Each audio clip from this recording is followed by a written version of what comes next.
అయ్యా అయ్యా ప్రేజ్ లేదండి అయ్య గారు. హలో అయ్యా ప్రేజ్ లేదండి. ఎవరు? అయ్యా నేను శివాజీ పియ్యానండి. మీరు ప్రవీణ్ గారికి ఫోన్ చేశారంట కదా. ప్రవీణ్ గారేమో మన ఆయన పిఏ గోపి గారికి ఫోన్ చేశారు. గోపి గారేమో గోపి పిఏ గారికి మన శివాజీ గారికి చేశారు. శివాజీ గారికి పియ్యానండి. అయ్యా మీరు ఎందుకు ఫోన్ చేసి ఒకసారి చెప్పగలరా? చూడండి కదా, నా పేరు గోపి కదా. గోపి నా పేరు.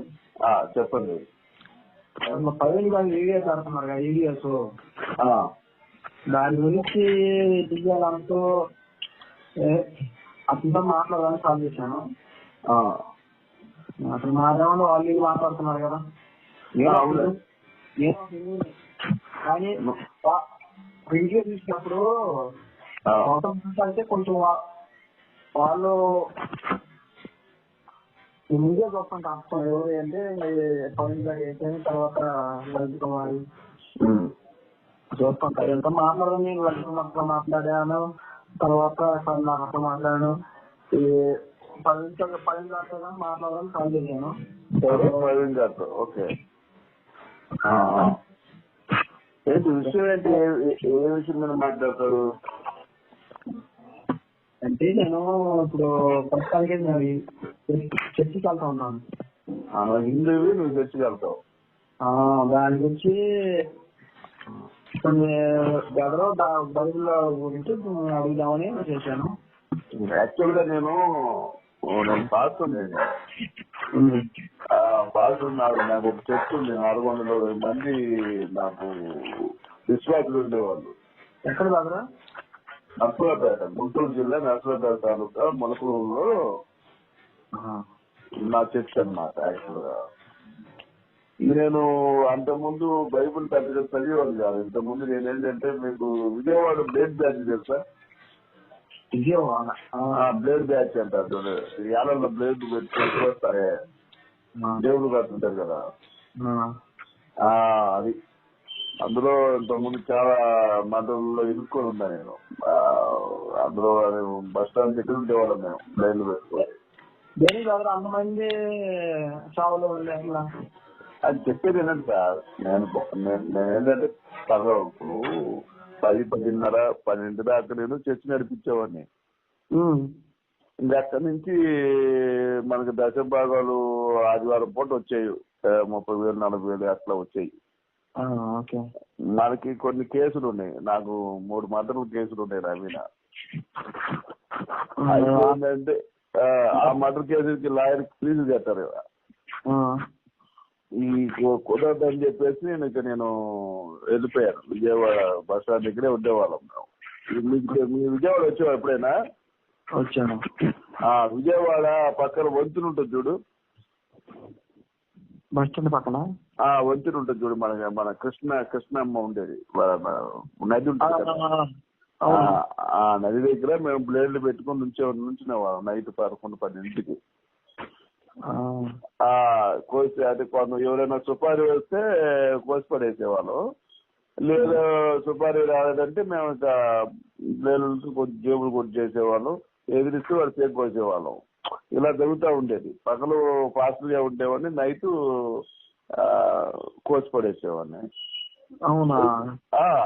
ఏంటంటే నాకు కేసులు నాకేంటంటే కేసులు ఎక్కువ. మీకు గుంటూరు, విజయవాడ అంటే అదే మా బ్యాచ్ అంతా అదే ఉంటుంది దాదాపుగా. ఎక్కువ మాకు డబ్బులు చాలు ఈ కేసులకి. దానివల్ల ఫాస్ట్ గా ఉండి ఆ పని చేసేవాడిని. ఒకసారి నేను మొత్తం బైబుల్ చదువుతూ ఉండగా నాకు ఒక ప్రశ్న వచ్చింది అనమాట. అంటే యెహోవా ఏం చేస్తాడంటే, అది యెహోవా ఏం చేస్తాడంటే, మీరు వాళ్ళ మీదకి వెళ్ళి చంపండి. వారి పిల్లల్ని, పెద్దవాళ్ళని అందరినీ కత్తివేటిన హతం చేయండి. పురుష సంయోగం పెరిగిన ప్రతి స్త్రీని చంపండి. పురుష సంయోగం కలిగిన స్త్రీని మీ నిమిత్తం అట్టి పెట్టుకోండి అంటాడు యెహోవా దేవుడు. ఇప్పుడు మారారా? చెప్పేదేనండి సార్, నీకు మొత్తం చెప్తాను. అయితే అలాగా ఆయన చంపమన్నాడు కదా అని చెప్పి నేను చంపేవాడిని. చిన్నపిల్లలు కూడా నేలకేసి కూర్చి చంపమంటారు. తల్లిదండ్రులు మాట వినకపోతే చిన్నపిల్లల్ని నేలకేసి కూర్చి చంపండి అంటాడు యెహోవా దేవుడు. నేను దగ్గర సీరియల్స్ వస్తా అంటే వీళ్ళు సాంబశివరావు అయితే టైటిల్ పెట్టి వస్తా. దాన్ని కానీ రామాయణంలో భగవద్గీతలో ఉంది, కూతురుని చూసి ఇట్లా హిర్యం కాచుకోవటం అని మొత్తం వీడియోలు అవి చూస్తా ఉంటా. చెప్పేది సాంబశివరావు కూడా నా బ్యాచ్ లో భాగమే. వాడు సాంబశివరావు గారు మావాడేగా. అది చెప్పు. స్టీఫెన్ డానియల్ పాల్ ఉన్నాడండి, అది బ్లేడ్ బ్యాచ్ అంటే మీకు తెలుసాను. బ్లేడ్ బ్యాచ్ స్టీఫెన్ పాల్ అంటే అర్థమైంది. బ్లేడ్ బ్యాచ్ స్టీఫెన్ పాల్ అంటే అర్థమైంది. మామూలుగా తెలియదు మళ్ళీ, ఎందుకంటే వాడు బ్లేడ్ బ్యాచ్, మా బ్యాచే వాడు. కాకపోతే ఏంటంటే ఈ పాస్టర్లు కొంతమంది వాడికి డబ్బులు ఇచ్చి కొన్ని చేయమంటే వాడు ఈ కొన్నాళ్ళు చేశాడులే. ఎవరో దేవుడు ఇచ్చాము, నువ్వు కూడా ఎవరితో చెప్పమాట. వాడు బ్లేడ్ బ్యాచ్ అన్న సంగతి సాంబశివరావు గారు ఎవరికి తెలియదు. మీరు అనబాక వెళ్ళిపోయి నన్ను చేస్తాడు. మళ్ళీ ఏరా మన పాత జీవితం మళ్ళీ తీసుకొస్తావా, అది కరెక్టేనా అంటాడు. పద్ధతి కాదు కదా, స్నేహభావం. అసలు నేర్పించిందే వాడు నాకు, సాంబశివరావు గారు. ఎందుకంటే వాడు డైరెక్ట్ వచ్చేవాడు కాదులే, తమ్మి గారు డైరెక్ట్ వచ్చేవాడు కాదు, వాడు ఫ్రెండ్ ఉండేవాడు. మీరు ఎక్కడ బ్రదర్ మీది సొంతం? మాది సొంతం ఇదే విజయవాడ పడమల. ఈ బ్రదర్ ఒంగోలు మరి ఎట్లా? ఆయనకి ఒంగోలు అంటే ఉత్తపొత్తాలు పడతాయి ఒంగోలులో. ఉత్తపొత్తి ఒంగోలులో పడతాయి. ఒంగోలు ఏం కాదు, దూరం ఉన్నాయండి. పాకిస్తాన్ లో ఉన్నా కూడా ఇక్కడికి వచ్చి టెర్రరిస్టులు వచ్చి అటాక్ చేసి పోవడం. మన దాకా కాంగ్రెస్ ప్రభుత్వం ఉంటే ఎంతసేపు రావడం. నీకు వీళ్ళు బయటకు వచ్చే విధానం తెలుస్తుంది కానీ లోపల వాళ్ళు ఏం చేసేది ఇంతకుముందు తెలియదు. ఇప్పుడు కేఏ పాల్ ఉన్నాడు, తెలుసు కదా కేఏ పాలు. అతను ఎవరో తెలుసా నీకు? బొగ్గులు ఏరుకునేవాడు. ట్రైన్ లో బొగ్గులు ఉంటాయి కదా, ఆ ట్రైన్ వస్తే చిన్నప్పుడు వాళ్ళ అమ్మ నాన్న లేనివాళ్ళు ఏం చేస్తారంటే అతను కేఏ పాలు ఆ దునియా మధ్యలో ఆ బొగ్గులు ఏరుకుంటే ఉండేవాడు. అక్కడ ఆగేయి ఆ బొగ్గులు ఎత్తుకొని దాచి పెట్టుకునేవాళ్ళు. కొంత అయినాక అవి అమ్మేసుకునేవాడు. అట్లా ఉన్న సందర్భంలో మిషనరీలు పరిచయం అయ్యారు.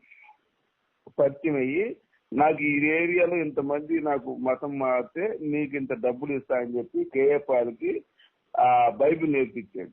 కేఏ పాలు వాళ్ళకి ఈ ఛాయ్ పంపించేవాడు, అంటే ఛాయలు తేవటం, వాళ్ళకి ఏమన్నా నైట్ కాళ్ళు తాగుతుంటే కాళ్ళు వత్తడం, సిగరెట్లు ఏమైనా కావాలంటే సిగరెట్లు తేవటం, రాత్రులు ఏమైనా నిరోధులు కావాలంటే నిరోధులు, ఇలా చేసేవాడు కేఏ పాలు. ఇప్పుడు ఈ పనులు మీకు తెలియదు కదా. కేఏ పాలు ప్రపంచం మొత్తం తిరిగాడు, బోయింగ్ విమానం కొన్నాడనే తెలుసు. ఇంతకుముందు కేఏ పాలు నిరోధం ఇచ్చేవాడు, కాలు పట్టుకునేవాడు అని తెలియదు. అలాగే సాంబిగాడు కూడా ఇంతకుముందు మా బ్యాచ్, బ్లేడ్ బ్యాచ్. సరే కానీ బ్రదరు, ఇప్పుడు నేను పవిడికి కాల్ చేస్తే ఎంతమంది పిఎల్ ఎంతమంది కావాలి అట్లా చెప్పేది బాబు? నాకు పిఏ ఉన్నాడు. నేను చెప్పేది ఒక విషయం చెప్పేది.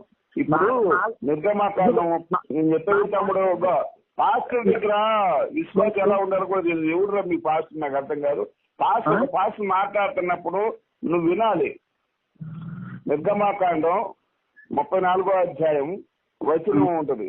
మిమ్మల్ని ఐగుప్తు దేశం నుంచి విడిపించారు కాబట్టి మీ తెలుగు పిల్లలు నాకు బలిమ్మంటాడు యెహోవా దేవుడు. నిర్గమాకాండము 34వ అధ్యాయము 18 నుంచి 21. ఇప్పుడు చెప్పేది నాకు 50 మంది ఫ్రెండ్స్ ఉన్నారు, నేను మొత్తాన్ని మీ నెంబర్లు చేస్తారు. లేవి కాండము వచనం 26 నుంచి 29 దాకా ఉంటది. మనుషులు పశువులను మొక్కుకుంటే బలి అంటాడు యెహోవా దేవుడు. తర్వాత సంఖ్యాకాండం 3వ అధ్యాయము వచనం 11 నుంచి 13. లేవీలు తొలిచూలు పెట్టిన నాకు బలి చేయమంటాడు యెహోవా దేవుడు. అయితేనే మీ పేరేంది? స్టీఫెన్ పాల్ అని. నువ్వు సాంబి గారికి ఫోన్ చేయి ఒకసారి, స్టీఫెన్ పాల్ మాట్లాడుతాడంటని. నువ్వే మామూలు స్టీఫెన్ పాల్ అంటే ఆడు గుర్తుపడ్డాడు. ఇప్పుడు మళ్ళీ బ్లేడ్ బ్యాచ్ స్టీఫెన్ పాల్ అనేవాడు నీకు పోయి తెలుసా అని అడుగు. విజయవాడలో Kadamallanka, Vijayawada Kadamallanka blade batch Stephen Paul అనేవాడు నీకు తెలుసా అని అడుగు. నేను చెప్పేది అంటారా? నేను చెప్పేదిమ్మా, నేను చెప్పేది నువ్వు. అయితే దారుణాలన్నీ చూసి నేను తెచ్చి మూసేసి ఇంకా అమ్మో ఇది చాలా దారుణంగా ఉంది, ఒకటి పిల్లల్ని ఒకటి తీసుకొని పండ పెడుతున్నాడు యెహోవా దేవుడు, యేసునంతిని కూడా యెహోవా అనే. నేను చెప్పేది అంటారు బ్రదర్. ఇంకోటి చెప్పేది చెప్పు. ఫోన్లో ఏమన్నా వస్తే మళ్ళీ మీ పిఏ చేయటం కానీ ఎవరన్నా నువ్వు ఇప్పుడు నేనేంటంటే కాదు తమ్ముడు, నేను చెప్పింది నువ్వు వినవదే అనుకో, ఇక నాకు ఆ యాస్కి వచ్చి నా పిఏకి ఇస్తా. ద్వితీయోపదేశ కాండం 27వ అధ్యాయము 20-25 తన తండ్రి భార్యను చెరిచిన తన చెల్లిని చెరిచిన ఆమె అనాలంటున్నాడు. సరే, ఇప్పుడు తల్లిని చేర్చడం చెల్లిని చేర్చడం అనేది ఒక యెహోవానే చెప్పాడు కదా, ఎవడు చెప్పడు ఈ ప్రపంచంలో. ఎవ్వడు కూడా తల్లిని వేసుకోండి చెల్లిని వేసుకోండి అని చెప్పి ఎవడు చెప్పలా, అదొక్క యెహోవా దేవుడే చెప్పాడు. ఆ పని నువ్వు చేయగలవా? ఆ పని మనం చేయలేం కదా, మనిషి అనేవాడు చేయలేడు. మరి దేవుడు ఎందుకు చెప్తున్నాడు ఈ మాట? ఇది కావాలంటే ఆ బ్లేడ్ బ్యాచ్ సాంబి గారికి ఫోన్ చేయి ఒకసారి. నా నెంబర్ ఉందా? నేను ఇమ్మంటావా వాడిది? సాంబి గారి నెంబర్ ఉందా నీ కాదా? లేదా నేను నన్ను ఇమ్మంటావా ఇప్పుడు? ఒకసారి కలుపు అడిగి బ్లేడ్ బ్యాచ్ స్టీఫెన్ పాల్ తెలుసా అని అడుగు, కలుపు అడిగి. నేను కలపలే కానీ నెంబర్ ఇమ్మంటావా నన్ను? మాట్లాడడం అవసరం లేదు. కాబట్టి ఏంటంటే వాడు మా బ్యాచ్ లో వాడే బాబు, వాడు మగం చూసేవాడు ఎప్పుడైనా సరే పందిలా ఉంటుంది. వాడు ఏంటంటే వాడు పంది కుదురు మూత పుచ్చుతా ఉండేవాడు గాంధీగారు అనేవాడు.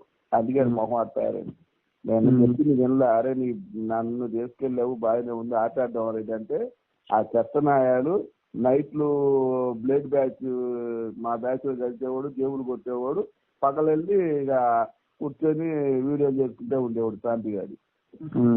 అది నేను బాగా తోస్తున్నాయా బాబు, ఒకసారి వాడిని రన్నపోతే నేనే పాపం ఆపా. మా బ్యాచ్ లోని గొడవలు వచ్చేవాడు. మేమంతా కలిసి దొంగతనాలు చేసుకుంటా ఉంటే మా మధ్యనే గొడవ పెట్టాలని చూశాడు. ఇంకా తరిమి ఒకసారి ఆపా నేను, పాండింటరా వాడిని ఎందుకంటే నేను హిందువుని అని చెప్పి మరి క్రైస్తవు అంటే వాడు ఎట్లా ఉన్నాడంటే నాకు ఒకటే పోవాలి, 2 మాటలు కూడా ఒకటి కదా.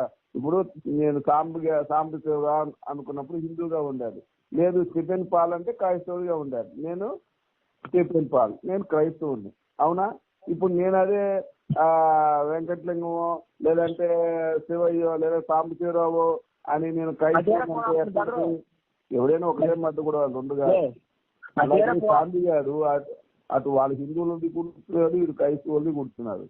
శాంతి గారు నాకేడా ఫోన్ వస్తుంది కానీ చెప్పండి. చెప్పు. ఫోన్ చేయడానికి శాంతి గారికి ఫోన్ చేయి, శాంతి గారికి ఫోన్ చేయి. మా ఫ్రెండ్కి చాలా మీ నుంచి మళ్ళీ ఫోన్లు రావుగా. నువ్వు అది శాంతి గారికి ఫోన్ చేయి. నేను మా పిఏ జీవితం బంద్ చేస్తా. నువ్వు సాంబశివరే గారికి ఫోన్ చేయి ఒకసారి. బైబుల్లో ఇవన్నీ ఉన్నాయని తెలుసా నీకు? అసలు తెలియక కానీ పదికి ఫోన్ చేసింది ఏం కావాలి ఇప్పుడు నేను చెప్పానుగా. ఇప్పుడు ఏంటి తండ్రి భార్యను చేసిన ఏంటి చెల్లిని చేసిన ఆమె అనమంటున్నాడు. ఇట్లా తల్లితో చేయాలి చెల్లితో చేయాలని చెప్పేవాడు దేవుడు అవుతాడా? నువ్వు చెప్పు ఒకసారి. నేను అన్నానా దేవుడు అని? నేను తెలుసుకోవటానికి చేశాను. నేను దేవుడా కాదంటావా? మీలాగా బుద్ధి లేకుండా సమానం చెప్పాలి కానీ బుద్ధి లేకుండా అయ్యి అని ఇట్లా వ్యతిరేకంగా మాట్లాడితే ఉన్నవాళ్ళు కానీ ఎరట్టగలిగిద్ది. తెలుసుకోవాలని నేనేమో చెప్తున్నాను రా నాయన, తల్లిని చెల్లిని చెరచమనేవాడు దేవుడా అన్నా నేను. నాకు తెలియదు, నేను తెలియక కాల్ చేసింది. ఏమన్నా ఫ్రెండ్ ఉన్నాడు రా, నీ ఫ్రెండ్ ఉన్నాడు, నీ ఫ్రెండ్ ఒక అమ్మాయిని చెరుద్దాం రా, అమ్మ నాకు చెల్లి అయితే 5 పద్ధతి చెరుద్దాం రా అంటే అది మంచోడా చెడ్డోడు అవుతాడా? సరే మరి. అరే సరే లేదు గిరి లేదు, ఇప్పుడు చెప్పు నాకు. ఏం చెప్పాలి? చెల్లిని చేర్చమనేవాడు మంచోడు అవుతాడా, తల్లిని చేర్చమనేవాడు మంచోడు అవుతాడా? యాదవే అవుతాడు. యాదవే అవుతాడు. ఇప్పుడు యెహో యాదవే కదా, యేసు యాదవే అయినట్టే కదా. మరి యేసుని యాదవ అన్నందుకు కృతజ్ఞతలు. ఓకేనా? మా పిఏ ఫోన్ చేస్తానులే, నేను వాడలేను మీతో కానీ ఒప్పుకున్నందుకు నీకు కృతజ్ఞతలు. అడిగాని చెప్పు, అదే మీ బ్లడ్ బ్యాక్ చికెన్ పనులు అడిగాని చెప్తాను చెప్పు. నేను చెప్పేది ఎవరు మీ పిఏ ఫోన్ చేస్తారా? మరి నా మాట ఎంతో నా పిఏ ఫోన్ చేస్తాను. ఇప్పుడు మీరు చెప్పింది ఏంటి మరి? ఇప్పుడు మీరు చెప్పింది ఏంటి మరి? మీరు చెప్పిన స్టోరీ వెళ్ళాలా? నేను బైబుల్ చెప్పాను, బైబుల్ చోటు అంటావు. ఇప్పుడు మరి ఎన్నాక మరి మా పిఏ ఫోన్ చేయాలంటే 100 నెంబర్లు ఇవ్వను, నన్ను పీకేది ఇవ్వను. నేను చేసినప్పుడు పద్ధతి విన్నప్పుడు ఇప్పుడు నేను చెప్పేది నువ్వు ఏసు ఎదవన్నావు కాబట్టి మా పిఏ ఫోన్ చేస్తాను నీకు. నువ్వు ఏసుని ఎదవన్నావు, యోహాన్ని కూడా ఎదవన్నావు, అవునా? అయితే అన్నావా లేదా? నేను అన్నావు. ఎట్లా కదా అంటే ఏం మాట్లాడుతున్నావు? కలిసి అర్థం బిర్యానీ తింటున్నావా? నేను నేను అన్న నువ్వు అంటే నేను అన్న అల్లా అన్న కానీ ఎక్కడ అన్నాడు అన్నది అన్నం మా ఫ్రెండ్ సాధించింది గారు చెప్తా. అరే బాబు ఏది అర్థం అంటున్నాడు రా అని అంటున్నాడు రా అని చెప్తా. పీకో ఏదో పీకేది ఉంటే సరే మా ఫ్యామిలీ గారు పూజ చేస్తారు.